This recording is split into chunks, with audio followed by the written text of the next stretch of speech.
বিয়ের দাবিতে প্রেমিকের বাড়িতে লাগাতার অনশন করছেন এক কলেজ ছাত্রী।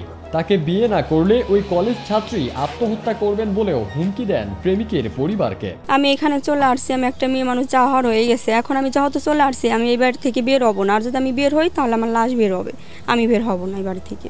বিয়ের প্রলোভনে সাগর সর্দারের সাথে 4 বছর ধরে প্রেম করেছেন মুন্নি আক্তার। কথা অনুযায়ী বিদেশ যাবার আগে সাগরের বাড়িতে মুন্নির চলে আসার কথা থাকলেও সাগর এখন তাকে অস্বীকার করছে বলে দাবি করেন 19 বছর বয়সী ওই কলেজ ছাত্রী।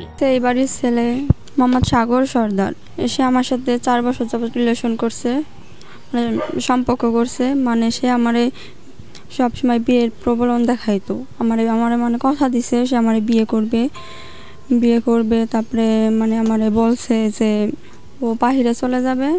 তা এখন আমারে বলতেছে আমি বাহিরে চলে যাব। তাইলে আমি বলছি যে আপনি যেহেতু বাহিরে চলে যাবেন আমি এখন কি করব।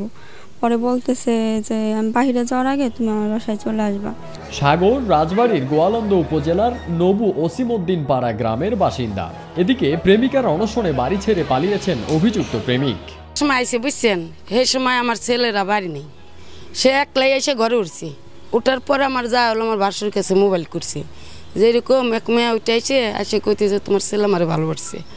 তো আমার বাসার এই কথা শুনে এর বাপের কাছে কইছে যে আপনার মেয়ে আইছে, তাহলে আপনি মেয়েটা নিয়ে যান আমার ছেলের কাছে। শুনে মানুষজন ডাইয়ে সন্ধ্যের সময় যা সুস্থভাবে আমি বরযাত্রী সেজে মেয়ে নিয়ে আসবো। তার বাপ সে কথা শোনেনি। বিয়ের প্রলোভন দেখিয়ে সম্পর্ক করলেও ভালোবাসার নামে সাগর প্রতারণা করেছে বলে দাবি মুন্নির। সাগরকে বিয়ে না করা পর্যন্ত অনশন চালিয়ে যাবেন বলেও জানান তিনি। আমি একটা মেয়ে মানুষ, আমার সাথে 4 বছর রিলেশন করছে, শারীরিক সম্পর্ক করছে। মানে আমার লাইফটা পুরাই নষ্ট হয়ে গেছে। মানে আমি ছোট মানুষ, হয়তো আমি বুঝি নাই। এখন আমি কি করব, আমি আর সঠিক বিচার চাই। এখন আমার আসতে বলছে, আমি আইছি। এখন আসার পর আমি ওরে বাড়ি পাইছি। বিয়ের আশায় ঘর ছেড়ে প্রেমিক সাগরের বাড়িতে এলেও নিজের অবস্থান বদলাবেন না বলে জানান মুন্নি।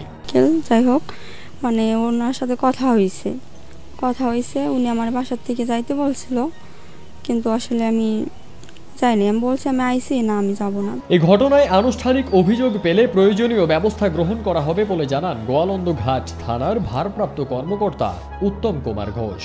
ওরা কালকে 999 ফোন দিয়েছিল, আমাদের লোক দিয়েছিল। হ্যাঁ, ওরা যদি আমরা বলছি আপনি যদি মামলা দেন যে আপনারা খারাপ কাজ করছে, দর্শন করছে, এগুলি মামলা দেন, তাহলে আমরা মামলা নিয়ে যাওয়ার ভিতরে